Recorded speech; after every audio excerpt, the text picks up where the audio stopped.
نحمده ونصلي على رسوله الكريم اما بعد فاعوذ باللہ من الشیطان الرجیم بسم اللہ الرحمن الرحیم۔ نبی کریم صلی اللہ تعالی علیہ وآلہ وسلم نے ارشاد فرمایا، اگر تم ہمیشہ باوضو رہنے کی استطاعت رکھو تو ایسا ہی کرو، کیونکہ ملک الموت جس بندے کی روح وضو کی حالت میں قبض کرتا ہے اس کے لیے شہادت لکھ دی جاتی ہے۔ سورہ البقرہ آیت نمبر 154۔ وَلَا تَقُولُوا لِمَن يُقْتَلُ فِي سَبِيلِ اللَّهِ أَمْوَاتٌ بَلْ أَحْيَاءٌ وَلَٰكِن لَّا تَشْعُرُونَ۔ ترجمہ: اور جو اللہ کی راہ میں مارے جائیں انہیں مردہ نہ کہو، بلکہ وہ زندہ ہیں لیکن تمہیں اس کا شعور نہیں۔ گزشتہ آیات میں ہم نے صبر، شکر، ذکر الہی اور نماز کے بارے میں ڈسکشن کی تھی۔ اس آیت میں صبر کے بعد اب صبر کرنے والوں کی ایک عظیم قسم یعنی شہیدوں کا بیان کیا جا رہا ہے۔ یہ آیت شہداء کے حق میں نازل ہوئی۔ بعض لوگ شہداء کی شہادت پر افسوس کرتے ہوئے کہتے تھے کہ وہ لوگ شہید ہو کر نعمتوں سے محروم ہو گئے۔ تب یہ آیت کریمہ نازل ہوئی جس میں فرمایا گیا کہ انہوں نے فانی زندگی یعنی ایسی زندگی جو کہ فانی تھی، جس نے ایک نہ ایک دن ختم ہو جانا تھا، اس کے بدلے اللہ تعالیٰ کی راہ میں اپنی جان قربان کر کے دائمی زندگی حاصل کر لی ہے۔ اس آیت میں شہداء کے فضائل بیان کیے جا رہے ہیں اور کہا جا رہا ہے کہ شہداء کو مردہ مت کہو، یعنی شہداء کو مردہ کہنے سے منع کیا گیا ہے۔ نہ زبان سے انہیں مردہ کہنے کی اجازت ہے اور نہ ہی دل میں انہیں مردہ سمجھنے کی اجازت ہے، جیسا کہ ایک اور مقام پر فرمان باری تعالیٰ ہے، وَلَا تَحْسَبَنَّ الَّذِينَ قُتِلُوا فِي سَبِيلِ اللَّهِ أَمْوَاتًا بَلْ أَحْيَاءٌ عِندَ رَبِّهِمْ يُرْزَقُونَ۔ سورہ آل عمران آیت نمبر 169۔ اور جو اللہ کی راہ میں شہید کیے گئے ہرگز انہیں مردہ خیال نہ کرنا، بلکہ وہ اپنے رب کے پاس زندہ ہیں، انہیں رزق دیا جاتا ہے۔ موت کے بعد اللہ تعالیٰ شہداء کو زندگی عطا فرماتا ہے، ان کی ارواح پر رزق پیش کیا جاتا ہے، انہیں راحتیں دی جاتی ہیں، ان کے عمل جاری رکھے جاتے ہیں، ان کا اجر و ثواب بڑھتا رہتا ہے۔ حدیث شریف میں ہے کہ شہداء کی روحیں سبز پرندوں کے بدن میں جنت کی سیر کرتی ہیں اور وہاں کے میوے اور نعمتیں کھاتی ہیں۔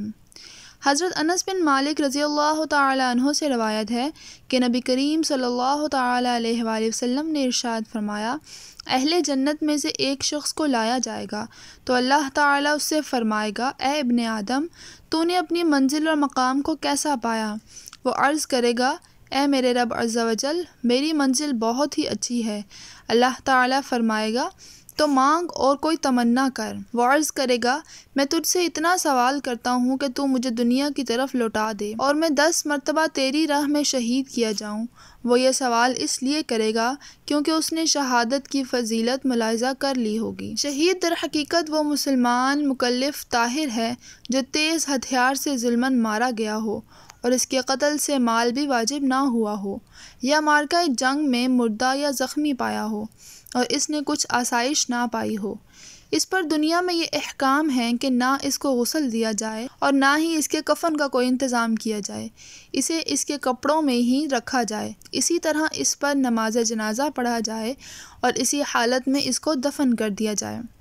بعض شہداء تو وہ ہیں کہ ان پر دنیا کے یہ احکامات تو جاری نہیں ہوتے، لیکن آخرت میں ان کے لیے شہادت کا درجہ ہے۔ جیسے کوئی انسان ڈوب کر مر جائے، یا جل کر، یا دیوار کے نیچے دب کر مرنے والا، یا ایسا انسان جو کہ علم کی راہ میں گھر سے نکلا ہو یا سفر حج کے لیے نکلا ہو، غرض راہ خدا میں یہ مرنے والے سب شہید کہلائیں گے۔ حدیثوں میں ایسے شہداء کی تعداد 40 سے زائد ہے۔ وَلَٰكِن لَّا تَشْعُرُونَ، لیکن تمہیں اس کا شعور نہیں، یعنی یہ بات تو یقینی ہے کہ شہداء زندہ ہیں، لیکن ان کی حیات کیسی ہے اس کا ہمیں نہیں معلوم، اس کے بارے میں ہم کچھ نہیں جانتے، اسی لیے یہاں فرمایا گیا کہ وہ زندہ تو ہیں، انہیں مردہ مت کہو، لیکن تمہیں اس کا شعور نہیں۔ اسی لیے ان پر شرعی احکام عام میت کی طرح ہی جاری ہوتے ہیں، جیسے قبر، دفن یا تقسیم میراث، ان کی بیویوں کا عدت گزارنا اور عدت کے بعد کسی اور سے نکاح کر سکنا وغیرہ۔ اگلی آیت میں اللہ تعالیٰ کا ارشاد مبارک ہے، وَلَنَبْلُوَنَّكُمْ بِشَيْءٍ مِّنَ الْخَوْفِ وَالْجُوعِ وَنَقْصٍ مِّنَ الْأَمْوَالِ وَالْأَنفُسِ وَالثَّمَرَاتِ وبشر الصابرین، اور ہم ضرور تمہیں کچھ ڈر اور بھوک سے اور کچھ مالوں اور جانوں اور پھلوں کی کمی سے آزمائیں گے، اور صبر کرنے والوں کو خوشخبری سنا دو۔ وَلَنَبْلُوَنَّکُمْ، اور ہم تمہیں ضرور آزمائیں گے۔ یہاں آزمائش سے مراد فرمانبردار اور نافرمان کا حال ظاہر کرنا ہے، یعنی جب کسی پر آزمائش آتی ہے تو اس بات کا یقینی علم ہو جاتا ہے کہ آزمائش سہنے والا فرمانبردار ہے یا نافرمان ہے اللہ تعالیٰ کے حکم کا۔ امام شافعی رحمۃ اللہ تعالیٰ علیہ کے بقول، خوف سے اللہ تعالیٰ کا ڈر، بھوک سے رمضان کے روزے، مالوں کی کمی سے زکوٰۃ و صدقات دینا، جانوں کی کمی سے امراض کے ذریعے اموات ہونا، اور پھلوں کی کمی سے مراد یہاں اولاد کی موت ہے، کیونکہ اولاد دل کا پھل ہوتی ہے، جیسا کہ حدیث شریف میں ہے۔ سرکار دو عالم صلی اللہ تعالیٰ علیہ وآلہ وسلم نے ارشاد فرمایا، جب کسی بندے کا بچہ مر جاتا ہے تو اللہ تعالیٰ فرشتوں سے فرماتا ہے، تم نے میرے بندے کے بچے کی روح قبض کی؟ وہ عرض کرتے ہیں کہ ہاں یا رب۔ پھر فرماتا ہے، تم نے اس کے دل کا پھل لے لیا؟ وہ عرض کرتے ہیں ہاں یا رب عز و جل۔ اللہ تعالیٰ فرماتا ہے، اس پر میرے بندے نے کیا کہا؟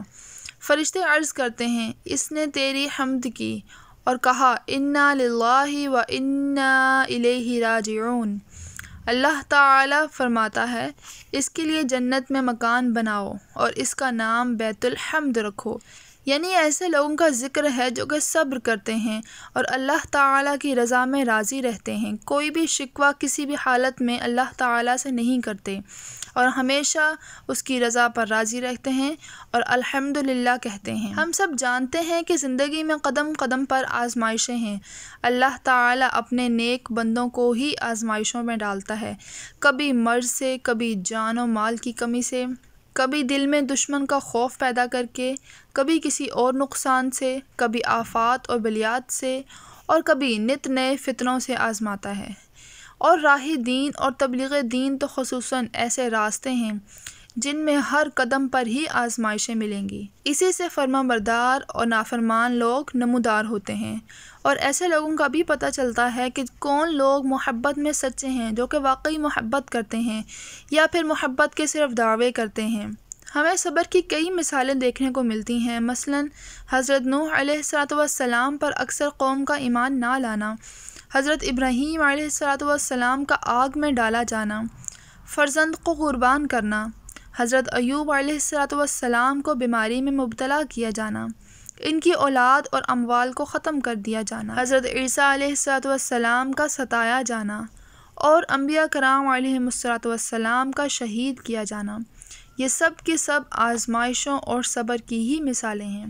اور ان مقدس ہستیوں کی آزمائشیں اور صبر ہر مسلمان کے لیے ایک نمونہ ہے۔ لہٰذا ہر مسلمان کو چاہیے کہ اسے جب بھی کوئی مصیبت آئے یا جب بھی وہ کسی تکلیف یا اذیت میں مبتلا ہو تو صبر کرے اور اللہ تعالیٰ کی رضا پر راضی رہے، اور کبھی بھی بے صبری کا مظاہرہ نہ کرے، کیونکہ جو بھی کوئی مصیبت یا تکلیف جب کسی انسان پر مسلط کی جاتی ہے تو اس کا ان ریٹرن ہمیں بہت سے فوائد حاصل ہوتے ہیں، اور ایسی کئی احادیث موجود ہیں جس میں مسلمانوں پر مصیبت آنے کا ثواب بیان کیا گیا ہے، جن میں سے چند احادیث یہ ہیں۔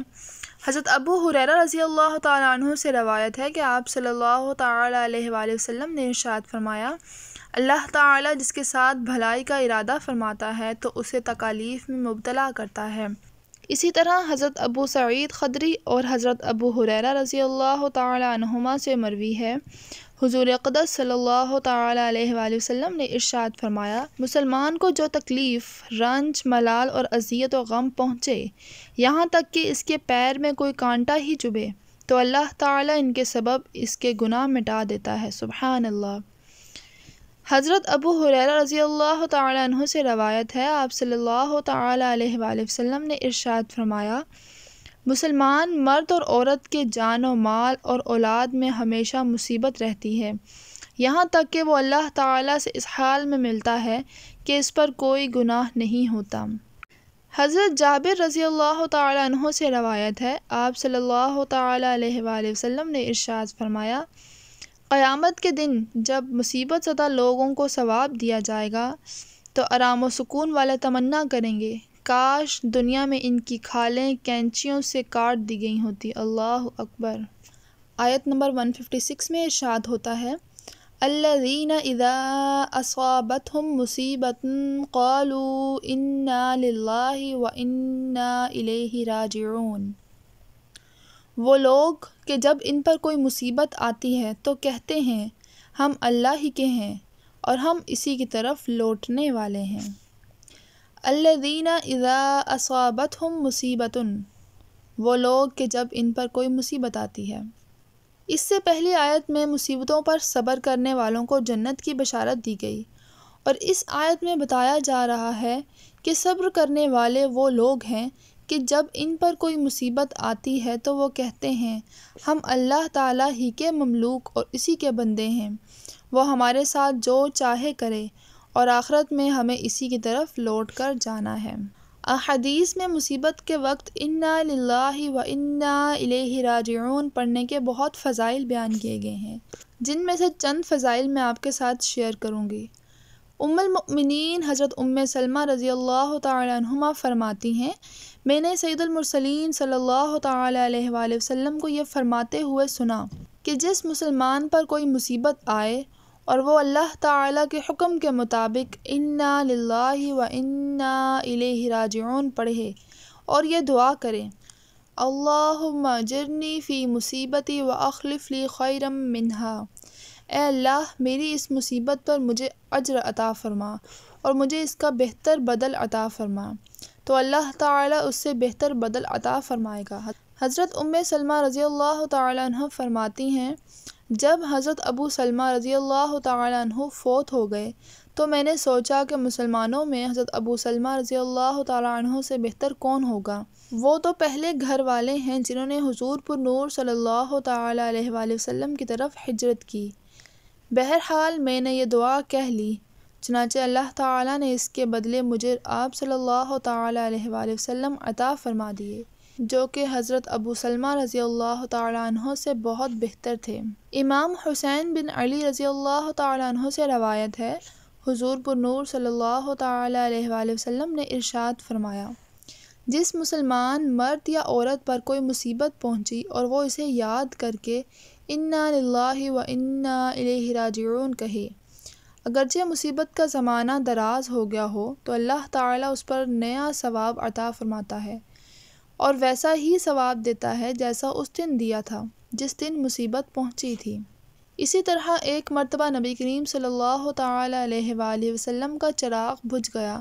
تو آپ نے انا للہ و انا الیہ راجعون پڑھا۔ عرض کی گئی کیا یہ بھی مصیبت ہے؟